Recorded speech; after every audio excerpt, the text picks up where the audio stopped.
गौरांगा नित्यानंद श्री अद्वैत चंद्र गदाधर श्रीवासादि गौर भक्त वृंद वांछा कल्पतरुभ्यश्च कृपा सिंधुभ्येव च पतितानां पावनेभ्यो वैष्णवेभ्यो नमो नमः।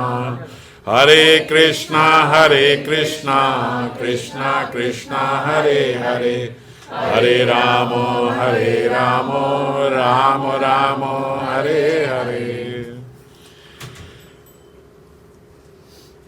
तो आज हम श्री गुरु कृपा से गौर गोविंद लीला अमृत के माध्यम से अष्टकालीय लीला में निशांत लीला पे चिंतन करेंगे। निशांत लीला और अन्य जितनी भी अष्टपहर की लीलाओं का चिंतन है, उसमें नवद्वीप लीला की वंदना में, हरि बोल, नवद्वीप लीला की वंदना में ऐसा कहा गया कि ब्रह्मा शिव और शेष आदि के लिए भी जो श्रीमन महाप्रभु अगम्य हैं और उन महाप्रभु की चरण सेवा उनके निज भक्तों को प्राप्त होती है। जो श्रीमन महाप्रभु के पार्षद हैं उन्हें महाप्रभु की चरणों की वो सेवा प्राप्त हो रही है जिन महाप्रभु को पाने के लिए ब्रह्मा शिव आदि भी तरसते हैं। ब्रह्मा शिव और शेष इनके लिए भी अगम्य है श्रीमन महाप्रभु के चरणों की सेवा, और वो ही सेवा जो उनके पार्षद गणों को प्राप्त होती है। यहाँ पे इस कली काल में भी जो महात्मा गण, जो वैष्णव जन, जो साधक जन सतत उनकी भावना करते हैं, उनकी सेवा की भावना करते हैं, ये अष्टकालीय पहर में जो सेवा करते हैं, जो केवल एक पहर भी उनकी भावना करके सेवा करते हैं, उनको वही सेवा प्राप्त होती है जो उनके पार्षद गणों को प्राप्त हो रही है। इसीलिए मैं उनकी मानस सेवा श्री नवद्वीप में नित्य होने वाली लीला को प्रणाम करता हूँ। ऐसा नवद्वीप लीला की वंदना में लिखा गया है। इसका महत्व समझ रहे हो आप? जो साक्षात उनके पार्षदों को सेवा प्राप्त हो रही है, वही यहाँ पे जो अष्टकाल पहर में केवल भावना रूप से उनकी सेवा करते हैं, उन्हें एक दिन वही सेवा इसी भावना से प्राप्त हो जाती है। तो इसीलिए हम देखते हैं संत महात्मा जन सतत इसी भावना में, इसी चिंतन में, इसी स्मरण में व्यस्त रहते हैं, और साधक जो हैं वो भी इसका ही प्रयास करते हैं। कैसे प्रयास करते हैं? पहले निशांत लीला को कई बारी पढ़ के कंठस्थ कर लेते हैं अपने भीतर कि क्या क्या सेवा है, और फिर उसको स्मरण नाम के साथ। अगर बिना नाम के स्मरण करोगे तो वो बल नहीं आएगा और मन इधर उधर भागेगा। तो इसीलिए कली काल में स्मरण जो है उसको नाम के साथ सहयोग में ही बताया गया। निशांत काल में मुख्यतः श्रीमन महाप्रभु अपनी शैया त्यागते हैं जिस पे वो विश्राम कर रहे हैं। निशा काल में वो विश्राम में जाते हैं और निशांत काल में उसका त्याग करते हैं। प्रातः काल वह गंगा स्नान करते हैं। पूर्वान और मध्याह्न में अपने गणों सहित उपवन में नाना लीलाओं द्वारा सबको शुद्ध करते हैं, और अपराह्न में नागर भ्रमण करके सायंकाल में अपने गृह में ही रहते हैं, और फिर प्रदोष और रात्रि काल में श्रीवास आंगन में जाकर संकीर्तन और विश्राम करते हैं। ये मुख्यतः अष्टपहर में श्रीमन महाप्रभु की लीलाएं होती हैं। निशांत में श्रीमन महाप्रभु श्रीवास आंगन में, जिसको पुष्प उद्यान भी बोला जाता है, हम लोग श्रीवास आंगन में अभी गए हैं, पर वो छवि जो उस समय थी उसकी कल्पना नहीं की जा सकती। वो उसको श्रीवास का पुष्प उद्यान भी इसलिए बोला जाता था, और आज भी वहाँ पे जैसे हम देखते हैं एक वृक्ष है जो उस समय का ही प्रतीत होता है कि काफ़ी प्राचीन वृक्ष है। हम देखते हैं उसकी जड़ें तो बिल्कुल नहीं है, वृक्ष ऊपर से भी खोखला है लेकिन पत्ते सारे हरे भरे हैं। उस समय पे कहते पुष्प उद्यान श्रीवास आंगन में जो था, पुष्प उद्यान था पूरा, बहुत सारे वहाँ पे वृक्ष थे, उनमें पुष्प थे, और ऐसा कोई भी पुष्प नहीं था जो वहाँ उनके पुष्प उद्यान में ना मिले। और सबसे महत्वपूर्ण बात और ख़ास बात ये थी कि किसी भी ऋतु में किसी भी ऋतु का पुष्प मिलेगा। जो पुष्प ग्रीष्म ऋतु में आते हैं वही सर्दी में भी मिलेंगे, जो सर्दियों में फूल लगते हैं वही आपको गर्मियों में भी मिलेंगे। तो हर समय हर प्रकार के पुष्प जो हैं श्रीवास आंगन में प्राप्त होते थे। इसीलिए सब वैष्णव गण जो विग्रह की सेवा के लिए पुष्प लेते थे वो सुबह आके श्रीवास आंगन से ही पुष्प लिया करते थे, वहीं से पुष्प चयन किया करते थे। इसीलिए श्रीवास के आंगन को पुष्प उद्यान भी बोला जाता है। अब वहाँ पुष्प उद्यान में सुबह सुबह निशांत काल के समय पक्षी गणों के कल कूजन को श्रवण करके श्रीमन महाप्रभु की निद्रा भंग होती है। श्रीमन महाप्रभु जब निद्रा से उठते हैं तो ब्रज भाव में अश्रुधारा से सिक्त होते हैं। वो कहाँ होते हैं, उनकी धारणा सारी वहीं ब्रज में जो हो रहा है उस समय क्योंकि श्रीमन महाप्रभु यहाँ साधक रूप में भी है ना, तो साधक रूप से वो वहीं ब्रज लीला में स्मरण में होते हैं। और जब उठे भी, हम लोग अक्सर ये सोचते हैं कि साधना जो है वो तो जागते हुए होगी, पर जागते हुए जो व्यक्ति साधना में रहता है, सोते हुए भी वो व्यक्ति वहीं रहता है। जैसे हम देखते हैं जागृत अवस्था में हमारी जहाँ चेतना रहती है, सुषुप्त अवस्था में भी, सोते हुए भी हम स्वप्न में वहीं पे पहुंच जाते हैं। वही हमारे स्मरण में चलता रहता है जो प्रगाढ़ रूप से हम जागते हुए सोच रहे होते हैं, है ना। तो जब साधक अष्टपहर लीला का चिंतन प्रारंभ करते हैं तो हर समय, अष्टपहर मतलब हर समय, हर पहर में हर समय वो वहीं चिंतन कर रहे हैं। तो क्या होता है, जब विश्राम भी कर रहे हैं तो विश्राम करते हुए भी स्वप्न वहीं का आता है। और जब उठते हैं तो भी, उठते हुए भी अश्रुधारा से उनके नयन श्रीमन महाप्रभु के इसीलिए सिक्त होते हैं। अपने मन को बोल रहे हैं, प्रार्थना करते हुए, हे मन तुम उन्हीं श्री गौर सुंदर का भजन करो। किन गौर सुंदर का, जिनकी इतनी सुंदर छवि है कि जब वो पुष्प अपनी शयन से भी जब उठते हैं, निद्रा भंग होती है, तो उस समय भी ब्रज भाव में होते हैं और उस समय भी उनके अश्रु सिक्त होते हैं। श्री गंगा से घिरा हुआ नवद्वीप धाम है। नवद्वीप धाम के बिल्कुल मध्य में श्रीमन महाप्रभु का आंगन है, श्रीमन महाप्रभु का आल है, श्रीमन महाप्रभु का घर जहाँ वो रहते हैं माता सची के संग। और उसके ईशान कोण में, ईशान कोण मतलब नॉर्थ ईस्ट में श्रीवास आंगन है, यानी श्रीवास प्रभु का घर है। उस श्रीवास आंगन का पुष्प उद्यान इतना बड़ा है कि जहाँ सेंटर में श्रीमन महाप्रभु का है और सेंटर में उनके घर के बिल्कुल साथ पैदल के रास्ते पे ही श्रीवास आंगन है। सेंटर में होते हुए भी उनका पुष्प उद्यान गंगा तक जाता है, समझ गए। एक हम सर्कल खींचें, उसके बीच में एक पॉइंट लगाएं और बीच से वो बिल्कुल सर्कमफ्रेंस तक पहुंचता, तो कितना बड़ा उद्यान होगा। तो सेंटर में श्रीमन महाप्रभु का घर, उसके ईशान कोण में श्रीवास आंगन और उनका पुष्प उद्यान बिल्कुल गंगा के तट तक स्पर्श करता है। और 6 ऋतुओं से निसेवित है, 6 ऋतुओं से। जैसे मैंने कहा कि हर ऋतु का पुष्प, हर ऋतु का फल वहाँ पे उनके उद्यान में मिलेगा। जैसे वहाँ वृंदा देवी प्रस्तुत कर देती है, ऐसे यहाँ नवद्वीप में श्रीवास आंगन है। सारी ऋतुओं से हर समय निसेवित रहता है, अतिशय मनोरम है। और इस उद्यान में श्रीमन महाप्रभु, नित्यानंद प्रभु और अद्वैत प्रभु के रत्नों से जड़ित 3 मंडप हैं। यहाँ नवद्वीप में ना माधुर्य की कमी है और ना ऐश्वर्य की कमी है। कैसा ऐश्वर्य की कमी ब्रज में भी नहीं है। हम लोग बोलते हैं ना, ब्रज तो ऐश्वर्य शून्य है, ब्रज भाव ऐश्वर्य शून्य है, ब्रजवासियों का भाव ऐश्वर्य शून्य है, ब्रज ऐश्वर्य शून्य नहीं है। ब्रज में अनेकों अनेक ऐश्वर्य प्रस्तुत हुए हैं और अनेकों अनेक ऐश्वर्य से ब्रज भूमि बनी हुई है, अनेकों अनेक रत्नों से जड़ित है, पर क्योंकि वहाँ उसकी वैल्यू नहीं है इसीलिए वो ऐश्वर्य शून्य माना जाता है। ब्रज भाव ऐसा है कि उसकी रत्नों की अहमियत नहीं है ना, इसीलिए बोलते वहाँ ऐश्वर्य शून्य है। तो नवद्वीप में भी प्रचुर रूप से ऐश्वर्य और माधुर्य है। यहाँ तीनों प्रभु के मंडप पूरे नाना मणि और रत्नों से जड़ित हैं।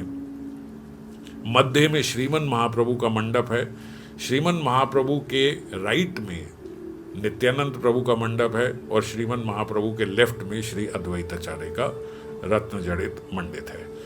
श्रीमन महाप्रभु के मंडप से हेमकांत मणि की आभा आती है। हेमकांत मणियों से बना हुआ है। हेमकांत यानी गोल्डन कंप्लेक्शन।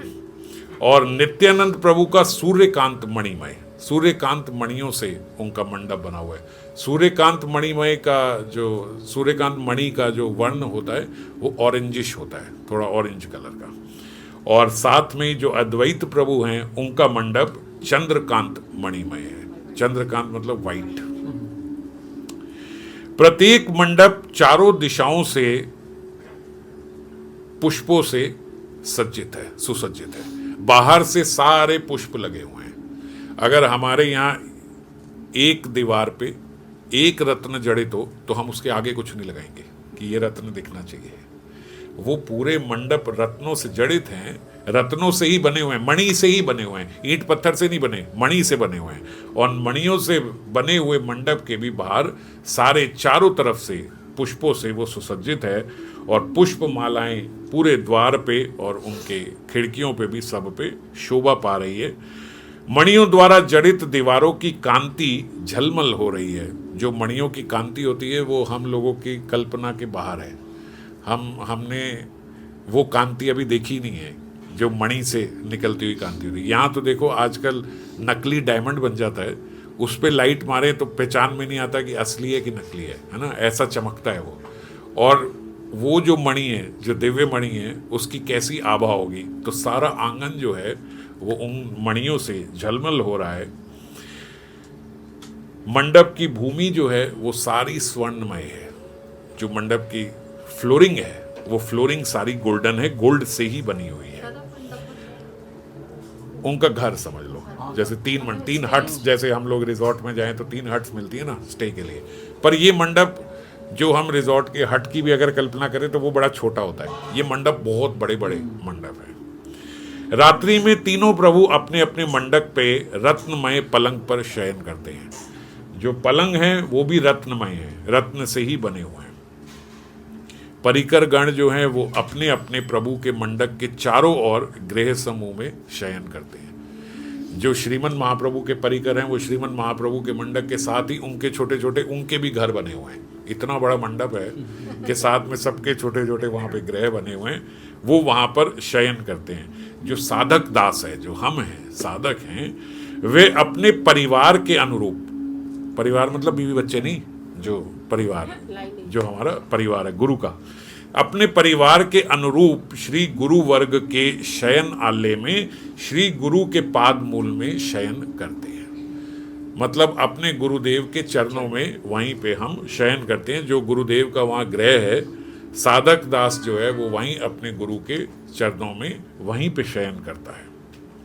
विविध वृक्ष लताओं पर नाना प्रकार के पक्षी शयन कर रहे हैं। उस समय जब श्रीमन महाप्रभु विश्राम करते हैं तो सारे पशु पक्षी उस समय विश्राम करते हैं। जब श्रीमन महाप्रभु उठ गए तो उससे पहले, श्रीमन महाप्रभु के निद्रा भंग होने से पहले सब उठ जाते हैं। और श्रीमन महाप्रभु के विश्राम करने के पश्चात सारे जीव जंतु भी विश्राम को चले जाते हैं।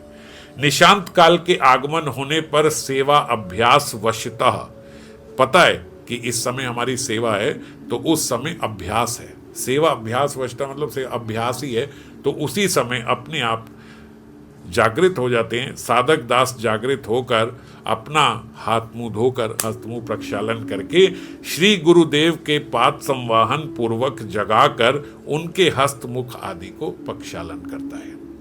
सबसे पहले उठेंगे, अपना मुंह हाथ धोएंगे, फिर उसके बाद श्री गुरु चरणों में सेवा करेंगे। उनके चरण बड़े प्रेम से उनके चरणों की सेवा करते हुए, दबाते हुए उनको निद्रा से उठाएंगे और फिर उनको उठा के जल इत्यादि सब दे के उनका मुंह हाथ जैसे धुलवाएंगे, वो हम जल अर्पण करते हैं। इसी प्रकार सारे श्री गुरु वर्ग की सेवा होती है। गुरु, उनके गुरु, आगे उनके गुरु, पूरे सब गुरु वर्ग की सेवा होती है। पवन भी उस समय सेवा कर रही है, इसीलिए सुगंधित पुष्पों से उनकी सुगंध लेती हुई मलय पवन वहाँ स्नेह भरा स्पर्श पाकर पुष्पों का वो भी बह रही है। और सारी दिशाएं जो हैं वो पुष्पों से सुगंधित हो गई हैं।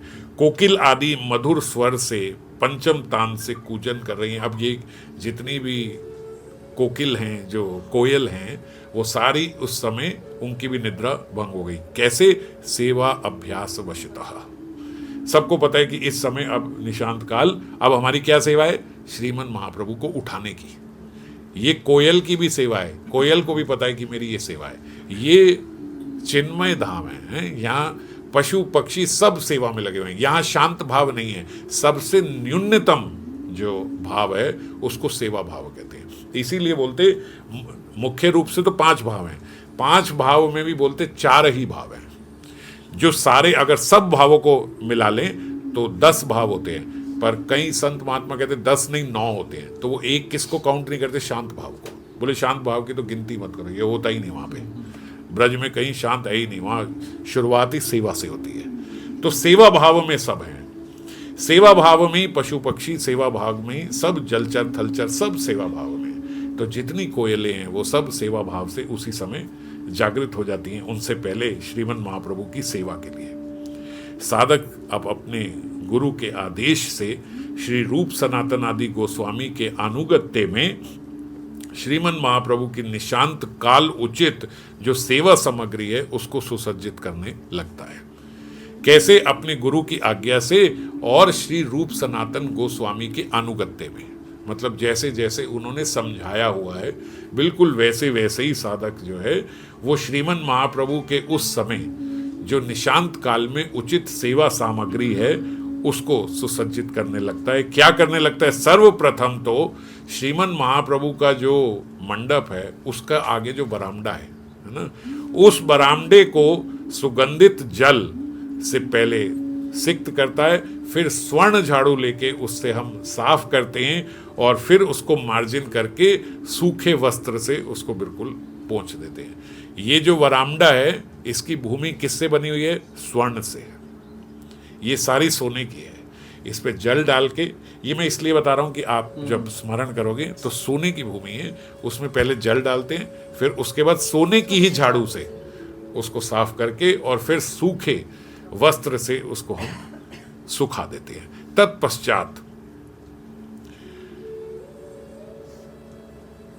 पूर्व के वरामदे में सुंदर गलीचा बिछाकर तीनों प्रभु के बैठने के लिए 3 रत्न आसन रखते हैं। सुंदर नीचे 3 गलीचे बिछाते हैं, उसके ऊपर रत्न सिंहासन, रत्नों से बना हुआ सिंहासन तीनों प्रभु के बैठने के लिए, और फिर उस सिंहासन के ऊपर सुकोमल गद्दी लगाते हैं उनके बैठने के लिए। बात उनके मुख आदि प्रक्षालन के लिए स्वर्ण पात्र में जल भरकर सूखे वस्त्र से ढक कर उसके निकट स्वर्ण की कुल्लादानी जो है वो रखी जाती है। उनका मुख प्रक्षालन करने के लिए स्वर्ण की उसमें झारी में सुगंधित जल रखा जाता है, फिर उसको भी कवर करने के लिए एक वस्त्र, सूखा वस्त्र उससे कवर कर दिया और कुल्लादानी अलग से रखी जाती है। कुसुम चयन करके माला गूंथ कर तीनों प्रभु के लिए, तिलक आदि के लिए चंदन केसर आदि घिस कर भी स्वर्ण पात्र में ही रखा जाता है। ये सब कब किया? ये सब पहले, और सब एक समूह में सेवा होती है। जैसे कुछ साधक जो हैं वो सेवा क्या कर रहे हैं, वो उस समय गए हुए हैं जब कुछ साधक वरांडा साफ कर रहे हैं, उस समय कुछ हमारे साथ के जो साधक हैं वो कहाँ गए हुए हैं? पुष्प चयन करने के लिए। और जब ये सारी सामग्री रखी जा रही है, गलीचा बिछाया जा रहा है, ऊपर रत्न सिंहासन रखा जा रहा है, उस समय कुछ साधक माला गूंथ रहे हैं। तो सब मिलके सेवा करते हैं। ये सेवा सब संग में होती है। और हम लोग जब चिंतन करते हैं तो जो सेवा प्राप्त है या तो उस सेवा का चिंतन करें, नहीं तो आज ये वाली सेवा करी, 1 महीना ये सेवा करी, 1 महीना ये सेवा करी, सब सेवाएं करते हैं। तो सारे के सारी जो जो इसमें सेवाएं हैं ये सारी हम किसी दिन ये वाली सेवा हम करेंगे, किसी दिन ये वाली सेवा करेंगे। मुख्य रूप से अगर स्वरूप और सेवा प्राप्त है तो वो वाली सेवा हम लोग अभ्यास करते हैं। तो तिलक आदि के लिए भी चंदन इत्यादि सब घिसना, केसर डाल के, कपूर डाल के अच्छे से वो चंदन घिसा और फिर स्वर्ण पात्र में उसको रखा। आरती के लिए फिर धृत कपूर और सुगंधित पुष्प धूप आदि रत्न थाल में सजाकर स्वर्ण चौकी पर यथास्थान रख दी जाती है। जो रत्न सिंहासन है वो श्रीमन महाप्रभु नित्यानंद अद्वैत प्रभु के लिए, और सबके साथ नीचे एक स्वर्ण की चौकी, और उस स्वर्ण की चौकी के ऊपर रत्नों से जड़ित एक थाली, और उस थाली के भीतर ये सारा आरती का सामान, जिसमें पुष्प भी होंगे, तुलसी भी होंगी, और कपूर भी होगा, एक रुमाल भी होगा, और शंख भी होगा, और उसमें जल भी होगा। ये सारा हम थाली में सजाकर रख देते हैं। स्वर्ण चौकी पर जब ये रख दिया गया, उसके बाद एक स्वर्ण चौकी और साइड में, जिसमें हम मृदंग, करताल आदि सुसज्जित करके रखते हैं, क्योंकि श्रीमन नवद्वीप में जहां भी जब भी होंगे संकीर्तन तो होगा ही होगा, तो इसीलिए मृदंग और करताल इत्यादि ये सब भी रखा जाता है एक स्वर्ण चौकी पे ही। इसके बाद श्री नित्यानंद प्रभु और श्री अद्वैत प्रभु के वरामदे को भी ऐसे ही साफ किया जाता है सुगंधित जल से, सोने के झाड़ू से। पर ये सारे सिंहासन और सेवा ये केवल श्रीमन महाप्रभु के वरामदे में ही, वहाँ केवल वरांडा साफ हो गया, स्वर्ण के झाड़ू से साफ हो गया, उसके बाद सूखे वस्त्र से साफ कर दिया, बस। ये सारे जो हैं, क्योंकि तीनों प्रभु आके फिर श्रीमन महाप्रभु के वरामदे में ही बैठेंगे। उसी समय श्रीमन महाप्रभु जागृत होकर वृंदावन की मधुर स्मृति में हुंकार करते हुए अपने जो उनकी शैया है उसमें उठकर बैठ जाते हैं। जब उठकर बैठते हैं तो उठते ही हुंकार करते हैं, किसमें? ब्रज भाव में, वहीं ब्रज भाव में हुंकार कर रहे हैं। श्रीमन नित्यानंद प्रभु और श्री अद्वैत प्रभु भी अपने गण सहित दोनों प्रभु का, अपने उनके जो गण हैं वो नित्यानंद प्रभु का और अद्वैत प्रभु का उस समय मुख प्रक्षालन करते हैं और उनको भी निद्रा से उठाते हैं। सब लोग जागृत हो गए, श्रीमन महाप्रभु जागृत हैं और वहाँ नित्यानंद प्रभु और अद्वैत प्रभु भी हो गए। श्रीमन महाप्रभु मणिमय पलंग पर ऋतु काल उचित दुग्ध फेन के समान शैया पर शयन कर रहे हैं। जो जहाँ वो शयन कर रहे हैं वो तो रत्नों से बड़ा हुआ है, पर उसके ऊपर सफ़ेद बिल्कुल चादर है, एकदम बिल्कुल वाइट है, और वाइट के ऊपर श्रीमन महाप्रभु बोलते हैं ऐसे जैसे गोल्डन उस पर आभा पड़ रही है। सारा जो है वो रत्नों का है, फर्श जो है वो स्वर्ण का है, और श्रीमन महाप्रभु भी बिल्कुल सोने से अति और चमकते हुए सोने वो वाइट चादर के ऊपर वहाँ पे बैठते हैं। सुतृप्त स्वर्ण कांति के समान उनकी अंग छटा, अजानुलंबित बाहु, अजानुलंबित मतलब घुटने तक आती लंबी लंबी उनकी बाहुएं, कमल दलायत नयन, अरुण वस्त्र, वस्त्र जो है वो हल्के से जैसे ऑरेंज होते हैं, रेड होते हैं, ऐसे, इसीलिए अरुण वस्त्र। श्री गौर सुंदर अश्रु कंप आदि सात्विक भाव से विभूषित होकर ब्रज निकुंज में श्री राधा माधव के शयन अवस्था में आलिंगन भाव का अनुकरण कर रहे हैं। उस समय उनके स्मरण में क्या चल रहा है? उनके स्मरण में जो राधा कृष्ण ब्रज में विश्राम कर रहे हैं, जो वो वहाँ पे हैं, वो किस प्रकार गाढ़ आलिंगन में हैं, उस गाढ़ आलिंगन का वो स्मरण कर रहे हैं। अस्पष्ट मधुर वचनों से कुछ कह रहे हैं पर किसी को समझ नहीं आ रही, क्योंकि स्मरण में है तो अस्पष्ट है, जो वचन बोल रहे हैं वो वचन समझ में नहीं आ रहे। वे जागृत हैं या स्वप्न देख रहे हैं ये भी समझ में नहीं आता कि इस समय ये जागृत अवस्था में, ये सपने में ही बोल रहे हैं, अभी वो स्वप्न ही चल रहे हैं। क्यों? क्योंकि आंखें बंद हैं और स्मरण उनका वहीं पे, इसलिए समझ नहीं आ रहा कि जागे हैं या अभी भी स्वप्न में ही हैं। पलंग के चारों ओर जहाँ श्रीमन महाप्रभु हैं वहाँ चारों ओर स्वर्ण चौकी पर सुगंधित जल, पान पात्र, तांबुल पात्र एवं चामर व्यजन आदि सेवा सामग्री सुसज्जित रहती है। जब श्रीमन महाप्रभु विश्राम के लिए जाते हैं तो जल इत्यादि ये सब रखा जाता है, और कैसे रखा जाता है वो भी जैसे हम साइड टेबल वगैरह ये सब देखते हैं तो ऐसे स्वर्ण चौकी उसको बोला गया, वहाँ स्वर्ण चौकी में ये सब रखा गया। और स्वर्ण पिंजरे में ही अंदर शुक भी होता है, शुक तोता, वो वहाँ पे एक स्वर्ण पिंजरे में बैठा होता है। ये ऐसा पिंजरा नहीं है कि जिसमें शुक को बंद करके रखा गया है। शुक सेवा भाव में जैसे एक शुक का घर ही पिंजरा होता है, तो उसका स्वर्ण का पिंजरा है जो सदा खुला रहता है, कभी उसको बंद नहीं किया जाता कि ये पिंजरे में कैद है।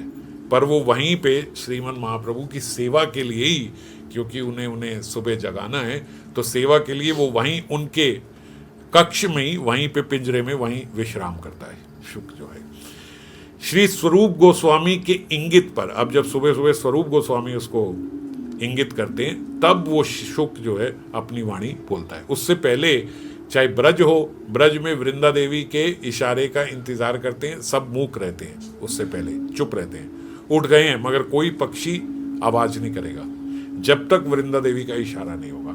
यहाँ पे जब तक स्वरूप दामोदर का इशारा नहीं होगा तब तक सब चुप रहेंगे। अंदर जो अंदर बैठा है शुक वो भी चुप रहेगा, बिल्कुल अभी कुछ बोलेगा नहीं। लेकिन जब वो इंगित करते हैं कि अब समय हो गया उठाने का, तब वो शुक बोलता है, हे नवद्वीप चंद्र आपकी जय हो, रात्रि शेष हुई और अब प्रभात हुआ। ये शुक बोल रहा है। भंवर कुल गुंजन कर रहे हैं और कोकिल आदि अब पक्षीगण मधुर स्वर में कूजन कर रहे हैं। अब सब जोर जोर से प्रारंभ हो गए। आपके प्रिय श्री नित्यानंद प्रभु, श्री अद्वैत प्रभु एवं स्वर, ऐसे लग रहा है आवाज आई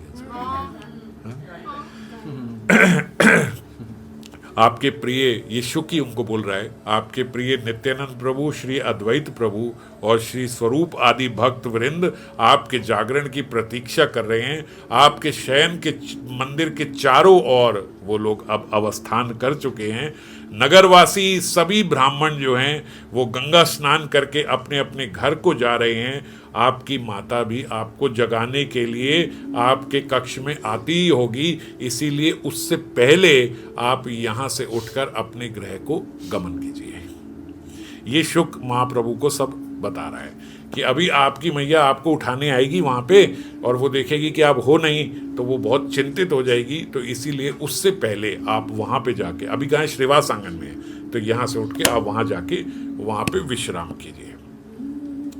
शुक की बात श्रवण करके श्रीमन महाप्रभु भाववेश में अब शैया पे अंगड़ाई ले रहे हैं। अभी उठ के बैठे थे, आंखें बंद थी। अब जब शुक ने इतना कहा तो अब श्रीमन महाप्रभु अंगड़ाई ले रहे, तत्पश्चात बैठकर जैसे जमाई ले रहे हैं।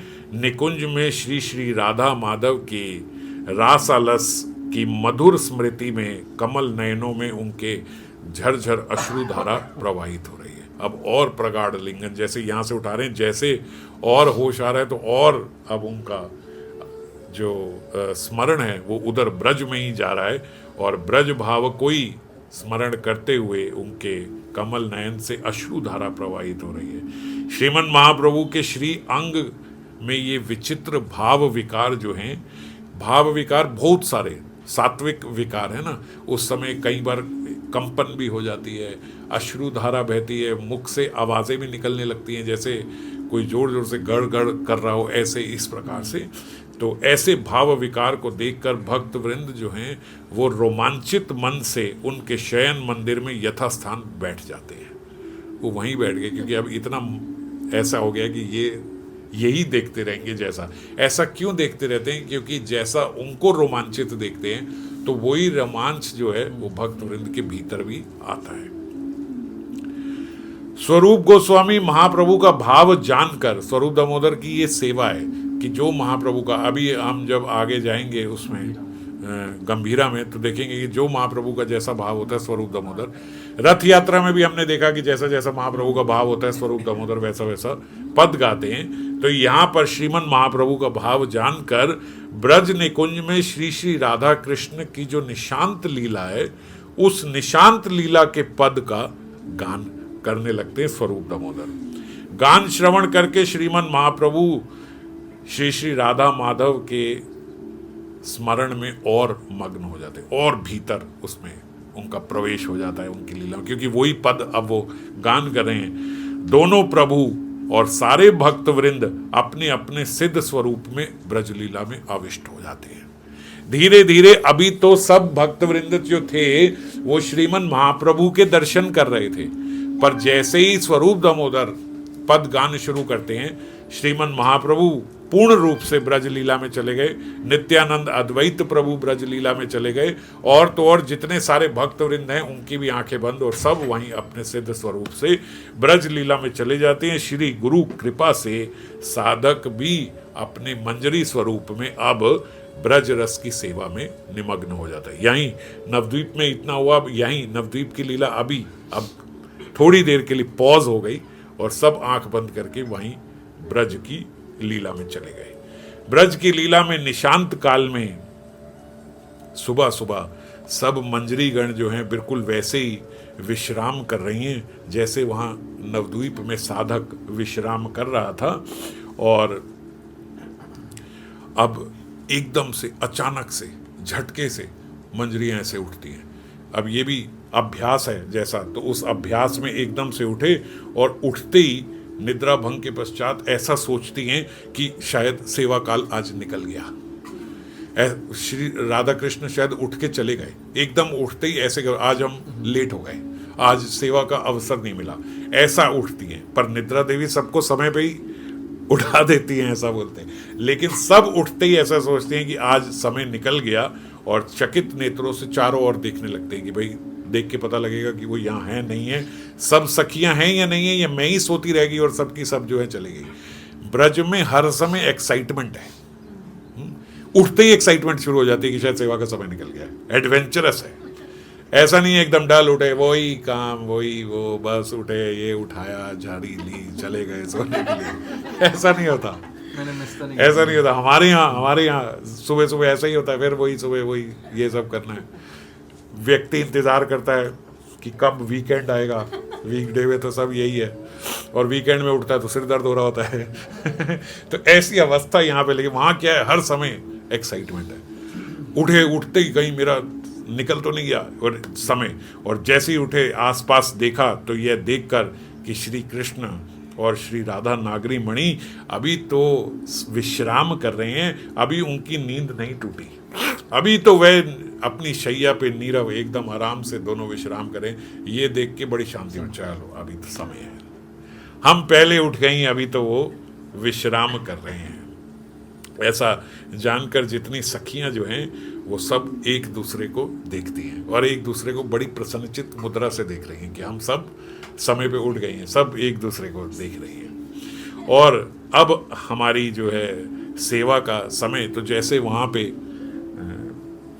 गुरु के पाद संवाहन करते हैं, ऐसे ही यहाँ पे गुरु मंजरी के हम लोग अपनी शैया में बैठकर सब की सब जो हैं जम्हाई लेती हैं, अंगड़ाई लेती हैं, और अभ्यास वशता जो किंकरी गण हैं उनकी पहले एक आध ने जाके देखा, सारी तो नहीं जाती, एक आध गई, उसने देख के बताया अभी तो विश्राम कर रहे हैं, राधा कृष्ण वहाँ पे ही है। तो अपनी शैया पर सब आराम से अब जमाई ले रहे हैं और परस्पर परिहास रस का विस्तार होता है। उसी समय मलय पवन, अब पवन जो है ना वो भी थोड़ी थम के धीरे धीरे चलती है जब विश्राम कर रहे होते हैं। अब निशांत लीला में क्या हुआ, अब उठने का समय हो गया, तो अब पवन का प्रवाह भी थोड़ा तेज हो जाता है, आंधी नहीं, थोड़ा तेज हो गया, थोड़ा तेज, और सुगंधित पुष्पों की सुगंध लेके अब आ रही है। सुगंध से चारों दिशाएं व्याप्त हो गईं। भृंग कोकिल आदि यानी जो भंवरे हैं और जो कोयल हैं वो भी वृंदा देवी के आदेश की अपेक्षा से अपने अपने स्थान पर मौन रहकर अवस्थान करने लगे। रात्रि में हम क्या देखते हैं, निशा लीला में जितने भी पक्षी हैं वो सब वहीं पे जहाँ बैठे हैं वहीं बैठे हैं और आंखें बंद हैं एकदम। और अब निशांत लीला में क्या है, सबकी बस आंख खुली है, न पर हिलाए, न फड़फड़ा रहे हैं, न कहीं उड़े हैं, न कहीं भागे हैं, न आवाज निकल रही है, बस रात को ऐसे थे और सुबह ऐसे हो गए, बस इतने सभ्य वहां के पक्षी हैं आराम से वहीं बैठे, बस आंख खुल गई है, पता है कि उड़ गए, और कुछ नहीं, एक पर भी नहीं हिला के, कोई उड़ के उधर भी नहीं जाएगा, जहां है वहीं बस आंख खोल के बिल्कुल स्टिल अभी बैठे हैं। क्या कर रहे हैं, वृंदा देवी की आज्ञा का वेट कर रहे हैं कि जब वो बोलेंगी तब। जो साधक दासी है हम लोग, वो भी अपनी शैया त्याग कर अपने हस्त मुख आदि प्रक्षालन करने के बाद अपनी गुरु मंजरी के चरण कमल संवाहन द्वारा उनको जगाकर उनके हस्त प्रक्षालन सब करेंगे। पहले मुंह हाथ धोया, फिर फटाफट से उनका मुंह हाथ धुलाया। उसी प्रकार गुरु मंजरी वर्ग एवं रूप मंजरी वर्ग को भी हम लोग ऐसे ही सेवित उनकी सेवा करते हैं। तत्पश्चात गुरु देवी की आज्ञा से निकुंज मंदिर के वरामडे में, जो राधा कृष्ण का निकुंज मंदिर है यहाँ पे, अब उनका भी एक वरामडा है, उस वरामडे को हम लोग वैसे ही सुगंधित जल से पहले साफ करके फिर स्वर्ण झाड़ू, और फिर स्वर्ण झाड़ू के बाद एक सूखे कपड़े के साथ उसको पोंछकर साफ कर दिया। वहां पर आसन आदि बिछा दिए उनके लिए, और मुख प्रक्षालन के लिए स्वर्ण पात्र में ही सुगंधित जल, और उसको भी फिर वैसे ही सूखे वस्त्र से ढककर निकट में एक स्वर्ण कुल्लादानी, जो जो हमने जैसे जैसे वहां पे श्रीमद् महाप्रभु की करी थी ऐसे ही बिल्कुल यहाँ पे चंदन कुमकुम केसर आदि घिसकर अलग अलग स्वर्ण पात्रों में यहाँ पे रख दी गई, सुसज्जित कर दी गई। और साथ में अब राधा कृष्ण उठेंगे तो उठते ही यहाँ पे उनको हम क्या देंगे पीने के लिए, तो इसीलिए फ्रेश फ्रूट्स का जूस निकाला जाता है। जितने भी रसीले फल हैं, अनार हैं, अंगूर, अनानास इत्यादि सब, मौसमी वगैरह सब, जितने भी फ्रूट्स हैं वहाँ सबका रस निकाल के अलग अलग पात्रों में रखा जाता है। सुंदर सुंदर फलों को काटकर जो रसीले फल हैं उनको भी एक थाली में सजाया जाता है, जिनका रस निकला वो जूस भी रखा और फल भी साथ में रखे। ये सारा स्वर्ण पात्र में रख कर इसके निकट पान पात्र, तांबुल इत्यादि ये सब, तांबुल वाटिका तैयार की जाती है। वीटिका, तांबुल वीटिका मतलब पान के पत्ते में जो बनाया, वो तैयार की जाती है। और आरती के लिए वही धृत कपूर बत्ती सुसज्जित करके, पुष्प चयन करके, माला गूंथ कर उसको भी एक सुंदर थाल में सजाकर रखा जाता है। इधर वृंदा देवी ने यथा समय जानकर पक्षी गणों की ध्वनि करने के लिए उनको अब इंगित कर देती है। वृंदा देवी बस एक इशारा करती है, ओके। और जैसे ही वृंदा देवी, जैसे यहाँ एक म्यूजिशियन करता है ना, ऐसे वृंदा देवी वहाँ बस ऐसे ही इशारा करती है। और एक म्यूजिक में, ऐसे नहीं कि रैंडमली अब शोर मच गया वहाँ पे पक्षियों का, एक म्यूजिक में, एक ध्वनि में सब लोग जो हैं वो वहाँ पे अब अपनी अपनी मीठी आवाज में बोलने लगते हैं। ललिता आदि सखी गण के संग वृंदा देवी जो हैं वो भी अब राधा कृष्ण के शयन मंदिर के चारों ओर खिड़की में जो छिद्र हैं उन छिद्रों पे अपने नयन अर्पण करते हुए उनकी शयन शोभा दर्शन कर रही हैं। जो राधा कृष्ण का अंदर शयन हो रहा है, ये ललिता सखी वृंदा देवी सब इस समय, क्योंकि अब निशांत लीला हो गई, अब उठने का समय हो गया, साधक दासी सभी के चरणों में प्रणाम करके श्री गुरु देवी के बाएं ओर खड़ी होकर ये माधुर दर्शन करती है।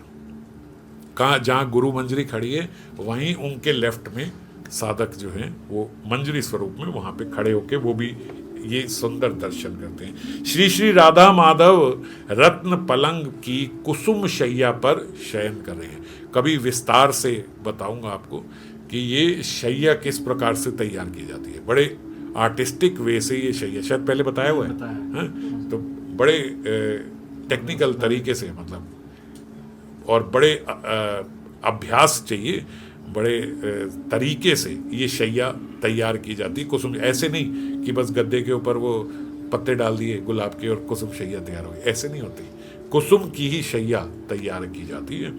तो ये रत्न और जो बना हुआ है, जिसको जहाँ ये यहाँ जो हम लकड़ी यूज करते हैं वो रत्न है, सारे रत्न जड़ित रत्नों का पलंग और ऊपर कुसुम शैया, उस शैया पर वो शयन कर रहे हैं। श्री अंग के वस्त्र आभूषण जो हैं ये सब अस्त व्यस्त उस समय हुए हैं। श्री कृष्ण की अंग छटा से मंदिर का एक प्रांत जो है वो पूरा नीला हो गया है और राधा रानी की अंग कांति से दूसरा प्रांत जो है वो पीत वर्ण का हो गया, वो गोल्डन हो गया है। राधा कृष्ण दोनों विश्राम कर रहे हैं, तो एक साइड पूरी उस शयन कक्ष की ब्लू है और एक साइड पूरी उस शयन कक्ष की गोल्डन है, और बीच में हम देखते हैं तो एक आभा हरित कांति।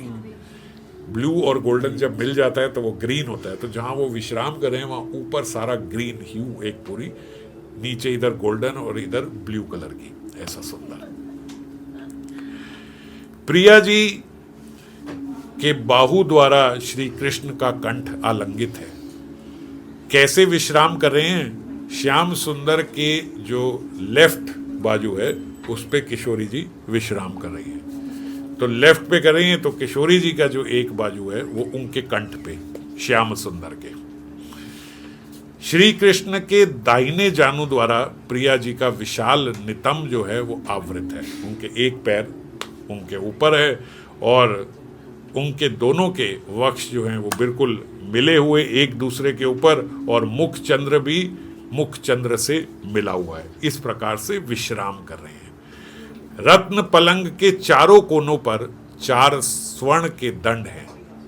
ऊपर ऐसे 4 कोने पर 4 स्वर्ण के दंड हैं, और उसके ऊपर स्वास्तिक और कमल आदि का चिन्हित, वहां पे मुक्ता का झालर जो है वो बड़ा सुंदर, बीच में चंदोआ जिसको बोलते हैं वो ऐसा लटका हो, जिसको आप शैंडलियर बोलते हो, ऐसे मुक्ता का शैंडलियर उसमें। चारों ओर दीवार से संलग्न रत्न द्वीप है। रत्न द्वीप क्या होते हैं? रत्नदीप। रत्नदीप क्या है कि ये दिए जल नहीं रहे हैं, ये रत्न है, और रत्न की आभा ही ऐसे प्रतीत हो रही है जैसे कोई जल रहा हो, जैसे दीपक जल रहा हो। इनको बोलते रत्न प्रदीप, या रत्न दीप या रत्न प्रदीप। की क्या है? ये रत्नों के दिए हैं। एवं श्री राधा कृष्ण के जो अब जो दीवारें हैं चारों तरफ, उन पे चित्र बने हुए हैं। चित्र क्या बने हुए हैं? उनके पूर्व राग के, राधा कृष्ण के पूर्व राग के। जैसे हम लोग आज जाते हैं तो वो महाप्रभु की बैठक पे देखते हैं ना, तो अलग अलग चित्र लीलाओं के बने हुए हैं। तो ऐसे इनके पूर्व राग के चित्र जो हैं वो वहाँ, और सारे चित्र माल्य से, फूल माला से सुसज्जित है, सब पुष्पों से। इत्र, गुलाब जल तथा कस्तूरी आदि की गंध से कुंज गृह बहुत सुगंधित है। बहुत अच्छी खुशबू आ रही है उसमें, इत्र की और कस्तूरी की। पलंग के चारों ओर स्वर्ण चौकियां लगी हैं, और स्वर्ण चौकियों पर नाना प्रकार के पानक, पानक मतलब शरबत, सुगंधित शरबत, अलग अलग पुष्पों के फ्लेवर के, बढ़िया, जैसे ये रोज शरबत है, ये खस शरबत है, ऐसे अलग अलग पानक और लड्डू और तांबुल इत्यादि विविध सेवा सामग्री जो है वो उन पे सुसज्जित है, जहां वो विश्राम करें। श्री युगल के शोभा सिंधु में सखी मंजरी जो हैं वो उन सब के नयन जो है, मत्स्य नयन जो बोलते हैं, उनके मत्स्य नयन महासुख पूर्वक तैरने लगे। किन में? बोलते श्याम सुंदर और किशोरी जी की शोभा का जो सिंधु है, जो समुद्र है, उसमें सखी मंजरी गणों के नयन रूपी मछलियां जो हैं वो उसमें तैर रही हैं। कोई बोलती है सखी, जब वहां देख रही हैं तो आपस में बातें भी कर रही हैं देखते देखते। कोई सखी बोलती है, देखो सखी, युगल की शोभा जैसे हेमकांत मणि होती है, ऐसे हेमकांत मणि और नीलकांत मणि जब एक दूसरे के साथ जड़ित हो, ऐसी शोभा पा रहे हैं। मानो जैसे एक अंगूठी में ही एक नीलकांत मणि और एक हेमकांत मणि, दोनों ऐसे ही लग रहे हैं जैसे 2 मणियां जो हैं बड़ी बड़ी, वो यहाँ पे एक साथ संजोई गई हैं। अन्य सखी कहती, सखी ये तो कल्पना करना मेरे लिए कठिन है, जैसी तुम बोल रही हो। क्यों कठिन है? बोले क्योंकि ये दोनों अति सुकोमल हैं। मणियां जो होती हैं वो तो कठोर होती हैं, ये तो बड़ी सुकोमल है। तो ऐसा प्रतीत होता है कि नील कमल एवं स्वर्ण जो है, स्वर्ण कमलिनी सौंदर्य रस में जड़ित है। वो बोल रही है ब्लू लोटस और येलो लोटस जैसे, ऐसा लग रहा है। मणि नहीं कह सकते क्योंकि मणि तो कठोर है, और ये दोनों तो बड़ी कोमल है। यह सुनकर एक और कहती है, कमल भी तो रात्रि में म्लान हो जाता है। अब रात्रि में तो कमल भी मुरझा जाता है। तो बोल रही लेकिन ये तो रात्रि में ही इतना खिल रहे हैं, तो इसीलिए कमल की सोचना कि ये कमल है, ऐसा भी मेरे लिए बड़ा कठिन हो रहा है। ये तो ऐसे हैं जैसे नव जलद के साथ विद्युत लता जड़ित होती है, जैसे बादलों में बिजली आ गई हो, ऐसा लग रहा है जैसे नील बादल और उसमें एक गोल्डन रंग की जैसे एक बिजली आ गई हो, ऐसा लग रहा है। कोई कहती है विद्युत लता, तो फिर एक कहती है अब ये भी कल्पना करना बड़ा मुश्किल हो रहा है, क्योंकि विद्युत लता तो बड़ी चंचल होती है, बिजली तो एक बार आई एकदम चली गई, पर ये तो हम यहाँ पे देख रहे हैं कि ये तो स्थिर है। तो इसीलिए ऐसा लगता है जैसे नव तमाल से कनक लता उग रही है, जैसे काले रंग का वृक्ष जो है उसको तमाल वृक्ष बोलते हैं, उस तमाल वृक्ष में एक कनक लता जैसे निकली हो, एक गोल्डन जैसे उसमें से निकली हो। कोई कहती है सखी वो भी तो स्थावर होती है, ये इतने स्थावर भी नहीं है कि एकदम ऐसे, ये तो हिल रहे हैं डुल रहे हैं, तो ऐसे कैसे कल्पना करें। तो फिर एक कहती, एक बात बताऊं, हमारे श्री युगल के संग तुलना करने योग्य विश्व में कुछ है ही नहीं, इनकी तुलना बस यही हैं और हम कुछ भी सोचे उनसे इनकी तुलना हो सकती नहीं। तो सखी देखो देखो प्रियतम की गोद में निद्रिता श्रीमती श्री किशोरी जी का मुख पे कैसे हंसी फूट रही है।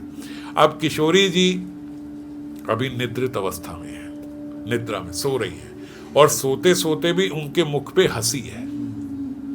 हमारे तो जागृत अवस्था में भी डिप्रेशन रहता है, मुंह बना होता है सुबह उठते ही। ये किशोरी जी सो रही हैं, सोते सोते भी उनके मुख पे हंसी है। तो एक सखी कहती कि देखो कैसे हंस रही हैं, जबकि अभी तो ये निद्रा में है और तब भी ये हंस रही हैं। तो दूसरी कहती ऐसा लगता है कि जैसे श्याम सुंदर का मधुर नहीं, स्वप्न नहीं, उनका मधुर वदन देखकर, उनका मधुर मुख देखकर हंसी होगी, और जैसी हंसी होगी तो निद्रा आ गई होगी। तो वैसे ही रह गई, वैसे ही हंसती हुई बिल्कुल दिख रही हैं। इसीलिए श्री मुख पर अभी भी हास्य रेखा लगी हुई है। सखी गणों का श्रवण कर साधक मंजरी जो है, यानी हम लोग, साधक मंजरी रस सागर में गोते लगा रही है, वो देख रही है, बड़ी प्रसन्न हो रही है उनकी ऐसी बातें सुन के।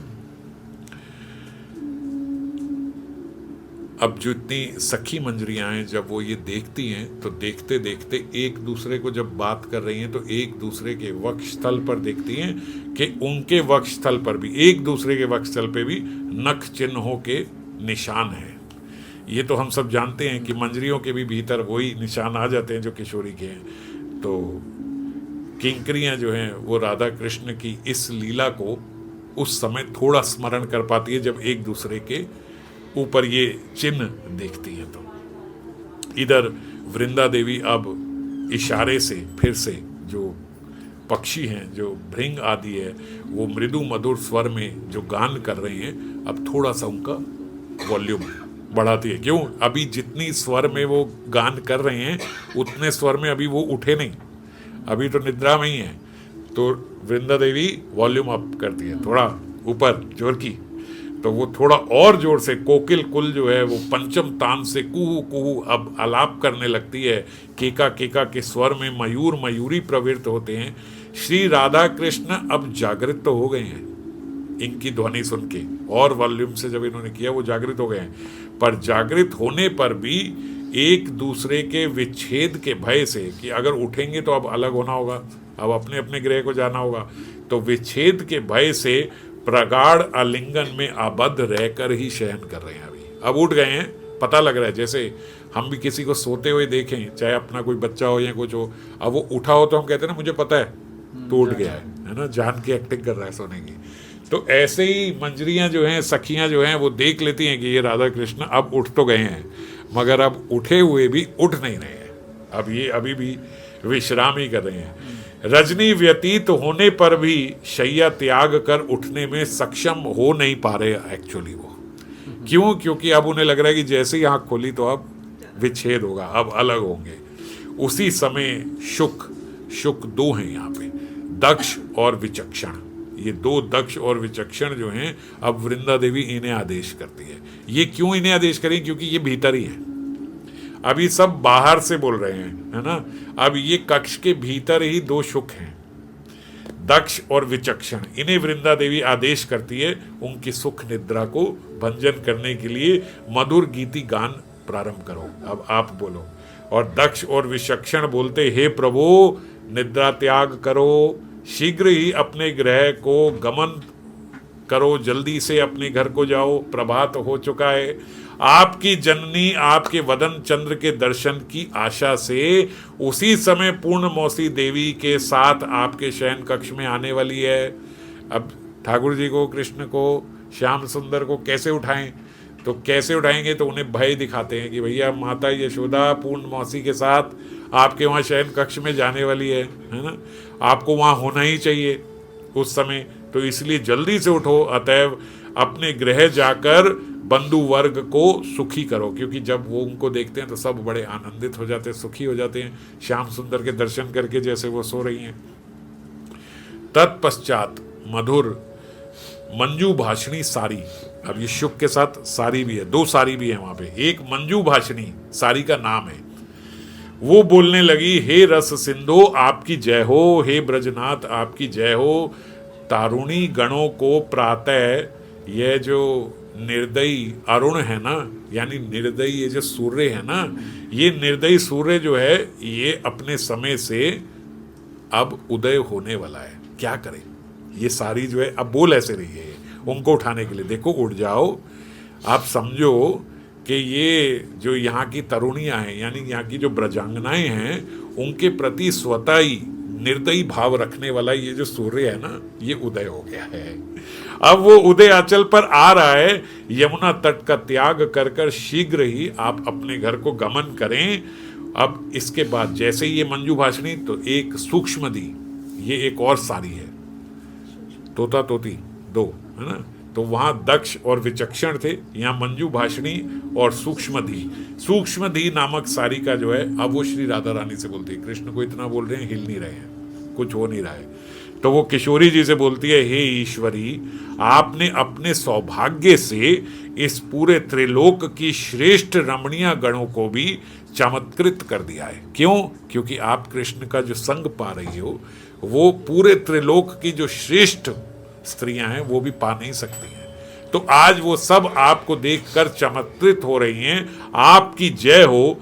पूर्व दिशा पे चंद्रावली की भांति असहिष्णु होकर ये सूर्य जो है ये भी, और ये जो दिशा है वो पूरी दिशा लाल हो चुकी है। लाल कब होती है? जब सूर्य उदय होने वाला है, अरुण उदय हुआ है। तो क्या बोल रही हैं? बोलने का स्टाइल है कि देखो ये जो पूर्व दिशा है ना, ये भी चंद्रावली की तरह असहिष्णु होकर, द्वेष में, ईर्ष्या में आपसे चिढ़ के लाल हो गई है ये पूरी पूर्व दिशा। अतएव शीघ्र शय्या त्याग करो। इस प्रकार पुनः पुनः शुक सारी के प्रबोधन वाक्य से श्री कृष्ण प्रिया जी धीरे धीरे शैया पर उठ के बैठने का सोचते हैं। अभी उठे नहीं हैं, अब वो सोच रहे हैं कि ये इतने जो ये बोल रहे हैं क्यों, क्योंकि डरा रहे हैं अब कि ऐसा हो रहा है, ये हो रहा है, वो हो रहा है। तो वो अब उठ के सोचते हैं कि अच्छा ठीक है, उठे नहीं उठे, अभी बोल नहीं रहे, ये सब बोल नहीं रहे, सब चल रहा है, चिंतन कर रहा है। फिर धीरे धीरे धीरे धीरे जब वो और बोलते हैं तो इस प्रकार पुनः पुनः बार बार शुक सारी के प्रबोधन वाक्य से अब प्रिया जी और कृष्ण जो हैं वो अपनी शैया पर उठते हैं धीरे से। अभी आंख खोली है, उठकर बैठे। जैसे ही उठ के बैठे तो एक दूसरे के दर्शन हुए। नयन रूपी प्यालों द्वारा दोनों परस्पर एक दूसरे के माधुर्य मधु का पान करने लगे। एक दूसरे को देख रहे हैं, बिल्कुल ऐसा। जब एक दूसरे को देखते हैं तो दोनों के नयन बिल्कुल घूमने लगते हैं। क्यों? क्योंकि एक जैसे ही उनका सौंदर्य वो देख रहे हैं, किशोरी जी श्याम सुंदर का सौंदर्य देख रही हैं। अभी तो आंखें बंद थी, मूंदी हुई थी बहुत देर से, और अब बहुत देर बाद जब उनकी आंखें खुली तो एक दूसरे को देखते ही बोलते, उनके भीतर जो भाव आया, दोनों के नयन जो हैं वो घूमने लगे। और दोनों के नयन घूमते हुए अब सुख भी हो रहा है एक दूसरे को देखने का, और साथ ही साथ दुख भी हो रहा है। दुख क्यों हो रहा है? क्योंकि दोनों एक दूसरे को देख रहे हैं तो दोनों की आंख से अश्रु आ रहे हैं, और दोनों एक दूसरे को देख नहीं पा रहे हैं। देखना तो चाह रहे हैं पर देख नहीं पा रहे हैं। तो इसलिए सुख भी हो रहा है कि ये मेरे समक्ष है, मैं देख पा रही हूं, मैं देख पा रहा हूं, मगर दुख भी हो रहा है कि मैं देख नहीं भी पा रहा हूं इनको। दोनों विलास इस समय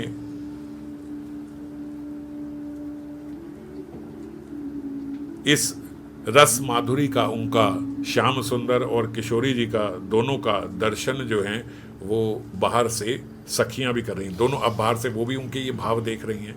दोनों के चेहरे पर दो दो भाव दिख रहे हैं। क्या भाव दिख रहे हैं? कि इनके भीतर सुख भी है और इनके भीतर ये निराशा भी है कि दोनों एक दूसरे को देख नहीं पा रहे हैं। इन दोनों का जो मिश्रित भाव है वो एक साथ देखकर सारी सखियां जो हैं वो बड़ी आनंदित हो रही हैं। देखो, जब किसी भी के भी भीतर एक भाव दिखाई देता है तो अच्छा लगता है, पर एक साथ दो दो तीन तीन भाव दिखाई देते हैं तो ये हमारी कल्पना के बाहर हो जाता है, और ये हमें और रोमांचित करता है कि उनके भीतर मिश्रित भाव दिखाई देते हैं। ऐसे हमें बहुत सारे भाव पड़े ना कि एक साथ 6 भाव आ गए, एक साथ 7 भाव आ गए, किलकिंचित भाव आ गया, 11 भाव आ गए एक साथ। तो यहाँ पे जब 2 भाव ही देखते हैं कि एक साथ आ गए, तो वो दो भावों को देखकर बाहर जो सखी मंजरियां हैं वो बड़ी आनंदित हो रही हैं।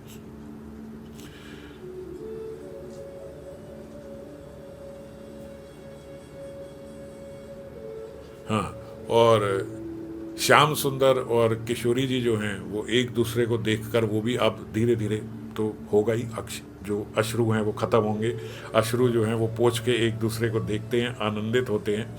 ये प्रभात होने के भय से कि भाई अब जो है ये यहाँ से जाना है, सखी गणों ने अब सखी गण भी जो है वो अंदर जाना चाहते हैं, क्योंकि अब राधा कृष्ण उठ गए हैं। तो जैसे वो उठ जाते हैं तो उनके उठने से सखी गण, मंजरी गण जो हैं वो सब अंदर प्रवेश पाना चाहती हैं। और जब अंदर प्रवेश पाती हैं तो सखियां कैसे प्रवेश पाती हैं? बोले वो अपने मुख को एक कपड़े से ढक लेती हैं, अपने मुख को ऐसे अपना घूंघट खींच के ऐसे ढक लेती हैं और आवृत कर कर अपने वदन चंद्र को आवृत करके लज्जित भाव से एक दूसरे को पहले कुंज में प्रवेश करने को बोलती है कि तू घुस पहले तू चल, एक दूसरे को बोलकर उत्साहित करती हैं और हास्य के साथ कुंज में प्रवेश करती हैं। हंसते हुए कुंज में घुस रही हैं। हंसते हुए क्यों घुस रही हैं? क्योंकि उनकी व्यवस्था ऐसी है, आधे वस्त्र हैं, आधे नहीं हैं, हार हैं, नहीं है, मुक्ताहार टूटे हुए हैं, सब इस अवस्था में हैं। तो उसमें सखियां जो है वो अपना ऐसे मुख आवृत कर लेती हैं और आवृत करके लज्जित भाव से एक दूसरे को भीतर घुसाने के लिए प्रिया जी शीघ्र ही लज्जा के साथ कांत की गोद में से उतरकर अभी उनके साथ में ही हैं और श्री कृष्ण के पीत वस्त्र से अपने आप को ढक लेते हैं। अब जल्दी जल्दी में ये ध्यान नहीं रहा कि उन्होंने, उनका नील वस्त्र होता है, अपना नील वस्त्र ना लेकर उन्होंने श्याम सुंदर का पीत वस्त्र जो है वही ओढ़ लिया और वो पीत वस्त्र ओढ़कर बैठी हैं, अपने अंग को आच्छादित करके। कहाँ बैठी हैं? किशोरी जी श्याम सुंदर के वाम भाव हैं, उनके लेफ्ट में बैठी हैं और अपने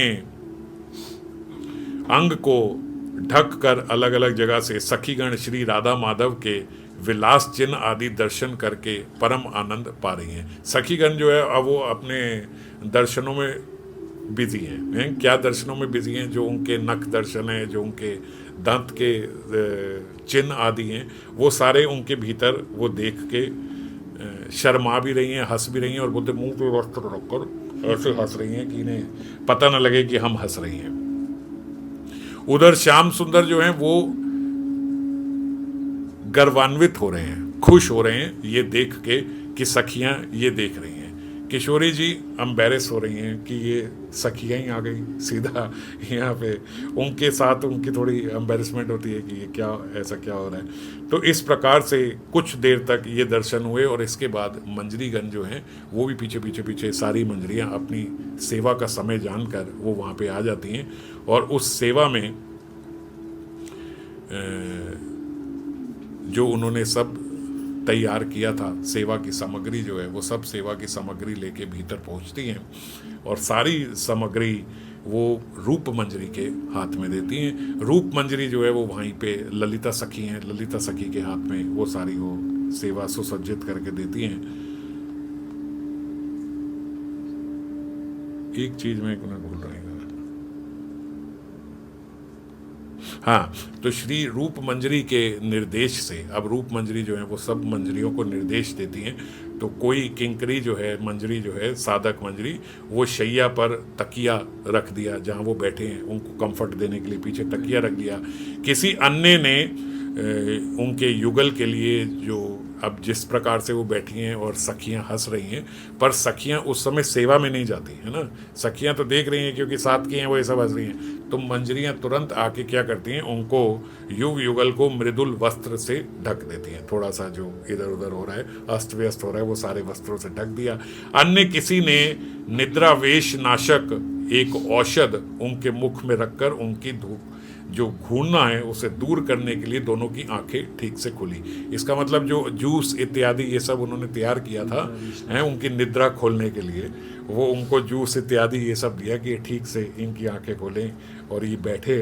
अन्य किंकरी ने गुलाब जल से अति मृदु वस्त्र खंड थोड़ा सा भिगोकर उससे इधर उधर उल्टे पुल्टे जो अंजन इत्यादि, काजल जो है वो फैल गया है, तिलक जो है वो इधर उधर हो गया है, तांबुल का राग जो है, तांबुल का राग इधर उधर ये सब लगा हुआ है, तो वो क्या करती हैं, एक कपड़ा लेके उसको गीला करके भिगो के वो उनके सारा मुख इत्यादि ये सारा कुछ ठीक करती है। जावक आदि का मार्जन कर रही हैं और परस्पर के मुख दर्शन के लिए दर्पण का कार्य कर रही है ना, फटाफट से सब कुछ सब साफ इत्यादि ये सब करके। एक किंकरी ने दोनों के वदन कमलों में तांबुल वीटी समर्पित की। अब उन दोनों को जब पानक इत्यादि और ये सब जो जूस निकाले थे वो सब पिला दिए, उसके बाद जो तांबुल वीटी उन्होंने बनाई थी वो तांबुल वीटी अर्पित की। और एक अन्य ने मणि दीपावली द्वारा दोनों की मंगल आरती के लिए जो थाल थी वो रूप मंजरी के हाथ में दी। रूप मंजरी ने ललिता सखी को दी और फिर उनकी वो आरती उतारने। आरती कैसे उतारते हैं, बोले उनकी मंगल कामना करते हुए सारी अल्लाह बला जो है वो स्वयं ले रहे। देखो यहाँ पे जो श्याम सुंदर बैठे हैं, किशोरी जी बैठे हैं, ये भगवान नहीं है ना, वो कौन है, उनकी सखी है, श्याम सुंदर ही बैठे हैं। तो सखी की कोई आरती थोड़ी उतारेगा, भगवान की आरती उतारते हैं, अपनी सखी की कोई कैसे आरती उतारेगा। श्याम सुंदर की उस समय हम श्याम सुंदर को भगवान देखते हैं, ब्रज में उन्हें कोई भगवान नहीं देखता, तो आरती कैसे उतारेंगे, क्या क्या कह के आरती उतारे। तो इसीलिए बोलते ये धृत कपूर बत्ती इत्यादि सबसे ये युगल की अलाई बलाई उतारते हैं। भाई आपको नजर ना लग जाए, नजर ना लग जाए इसके लिए तो हम अपने घर में भी कर देते ना, वो लेके जैसे आया कोई आया तो आपने देखा, अब तो पिक्चरों में देखोगे, असली में तो होता नहीं कि पत्नी जो है पति की आरती उतार रही है, ये सब कर रही है ना, तो असली में कहाँ होता है ये सब, हम देखते हैं। तो ऐसे ही जैसे अला बला उतारते हैं ना, तो वो अलाई बलाई बोलते हैं उतारने के लिए, हाय कितने सुंदर लग रहे, नजर ना लग जाए, ऐसे करके उनकी वो अलाई बलाई के लिए आरती उतारे हैं। और फिर वस्त्र द्वारा अमंगल राशि को पोंछ दिया गया, जो अमंगल जो भी सारा होगा वो सारा, जो हम शंख जल से उनके श्री अंग में। अब हम लोग भी ये सब करते हैं ना, तो हम क्या करते हैं हमें पता ही नहीं है, बस ये करते हैं। तो पहले क्या करते हैं, पहले आरती से हम लोग ऐश्वर्य भाव से आरती नहीं उतारते हैं, हम क्या करते हैं बिल्कुल ऐसे ही कि अपनी सखी हैं, किशोरी जी हैं, इनको नज़र न लग जाए, तो ऐसे उनकी अलाई बलाई सब उतारते हैं कि भैया नज़र न लगे। फिर शंख जल से उनको अमृत सिंचन करते हैं, अमृत लेके जैसे उन पे ऐसे अमृत सिंचन कर दिया, और फिर उसके बाद वस्त्र से वो सारी अमंगल राशि उनसे पूछ जाए, इसलिए वो वस्त्र से ऐसे पूछते हैं। कोई उस समय जब ये आरती हो रही है, कोई उस समय हाथ से ताली बजा रहा है, कोई पुष्प वर्षा कर रहा है, कोई उल्लू ध्वनि कर रहा है, और उस समय नृत्य गान ये सब प्रारंभ हो जाता है। यहाँ पे भी ब्रज में भी जब आरती उतर रही है तो उल्लू ध्वनि भी हो रही है, उल्लू ध्वनि करते हैं ना जो संकीर्तन में करते हैं, और कोई जोर जोर से ताली बजा रही है, कोई नृत्य कर रही है, और सब मृदंग वगैरह इत्यादि वीणा वगैरह सब किशोरी जी ने सबको सिखाया हुआ है, ट्रेंड किया हुआ है एकदम सारी मंजरियों को। तो उस समय सारे वाद्यों के साथ सब आरती जब उनकी वो अलाई वलाई उतार रही है, तब जोर जोर के वहाँ पे आनंद हो रहा है, सब म्यूजिक बज रहा है, बाहर कोयल जो है वो भी अपना गान कर रही है, भंवरे भी गुंजन कर रहे हैं, और शुक और सारी भी साथ में ताल दे रहे हैं, और सब करके नृत्य गान करना शुरू कर देते हैं। जैसे ही यहाँ पे ये सब नृत्य गान होता है तो वहाँ नवद्वीप में, अब नवद्वीप में ये पदगान हो रहा था, याद है ना, हम नवद्वीप में थे, नवद्वीप में पदगान हो रहा था, तो वहाँ पे सब स्मरण करते करते यहाँ पे आ गए थे, क्योंकि यही स्मरण कर रहे थे, जो श्रीमन महाप्रभु हैं वो यही स्मरण कर रहे थे। तो ये स्मरण करते हुए वो यहाँ आए थे, और यहाँ से फिर जब ये अब आरती वगैरह सब हुई तो वापस नवद्वीप में, नवद्वीप में क्या है, नवद्वीप में श्री महाप्रभु अपनी शैया पर अभी विराजमान है। ब्रज में श्री श्री राधा माधव की आरती का स्मरण जो है वो कर रहे हैं प्रभु। प्रेमवश जब ये आरती का स्मरण किया तो उन्होंने हुंकार करी। जैसे ही उन्होंने हुंकार करी, हुंकार कैसे कि जोर की मैं बोल रहा हूँ ना, यहाँ संकीर्तन हो रहा है, सब नाच रहे हैं, कूद रहे हैं, तो श्रीमन महाप्रभु उसी भाव में जोर से वहाँ पे कूदे ये करने के लिए। और जैसे ही वहाँ पे प्रेमवश उन्होंने ऐसी हुंकार करी तो श्रीमन महाप्रभु को भाई दशा प्राप्त हो गई एकदम। अब वो स्मरण हट गया जो वो नवद्वीप वहाँ पे ब्रज में हो रहा था। इससे श्री नित्यानंद प्रभु और श्री अद्वैत प्रभु वहाँ पे थे। जब उन्होंने हुंकार करी और ऐसा हुआ तो सब एकदम से आँख खोल के बाहर आ गए। हम कुछ स्मरण कर रहे हैं और एकदम जोर की कोई आवाज़ आए, एक बम फूट जाए तो सब ऐसे हो जाएंगे ना, सबकी आंखें खुल जाएंगी, बाहर आ जाएंगे। तो ऐसे ही बोलते श्रीमन महाप्रभु वहाँ स्मरण करते हुए, नृत्य करते हुए जोर की कूदे हुंकार करी तो एकदम सबके सब की आंखें खुल गई। और जो ही सबकी आंखें खुली, श्रीमन महाप्रभु भाइयावेश में आए तो उन्होंने यहाँ नित्यानंद प्रभु और अद्वैत प्रभु का आलिंगन किया। भक्त वृंद ने श्रीमन महाप्रभु के श्री चरणों में दंडवत प्रणाम किया। सब अब एकदम ऐसे हो गए कि अब एकदम ब्रज से यहाँ आ गए। तत्पश्चात महाप्रभु के बरामदे में जो रत्न आसन लगाया था वहाँ पर बिठाया गया। दक्षिण में नित्यानंद प्रभु और उनके लेफ्ट पे अद्वैत प्रभु को रत्न सिंहासन पर बिठाया। श्री गुरुदेव के इशारे पर साधक दास ने स्वर्ण जल पात्र में जो सुगंधित जल था और जो स्वर्ण कुल्लादानी थी उससे तीनों प्रभु का कुल्ला कराया और मुख प्रक्षालन, हाथ मुंह सब धुलाया, सूखे वस्त्र से पोंछा और फिर प्रभु की वेश रचना करके माल्य चंदन आदि अर्पण करके उनको दर्पण दिखाया।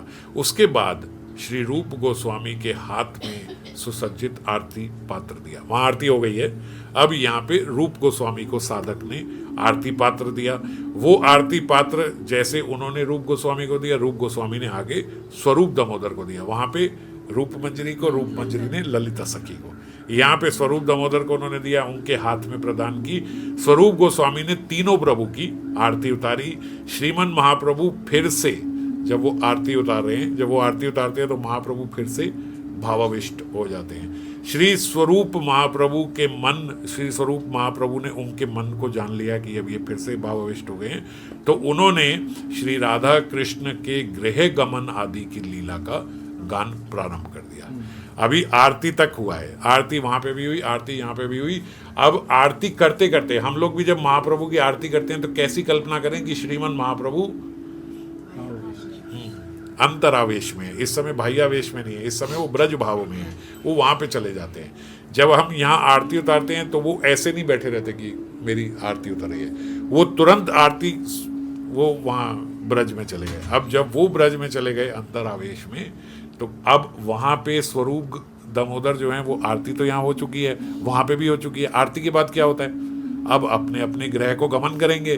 तो अब अपने अपने ग्रह को गमन करेंगे, ये सोच लेते हैं स्वरूप गोस्वामी कि अब ये वो स्मरण कर रहे हैं, तो वो वहाँ के पद गाने लगते हैं, वही वाले उनके ग्रह गमन के अब वो पद गाने लगते हैं। तो ग्रह गमन में भी अभी विस्तार से लीला है, बस ऐसे नहीं है बस उठे और अपने घर को गए।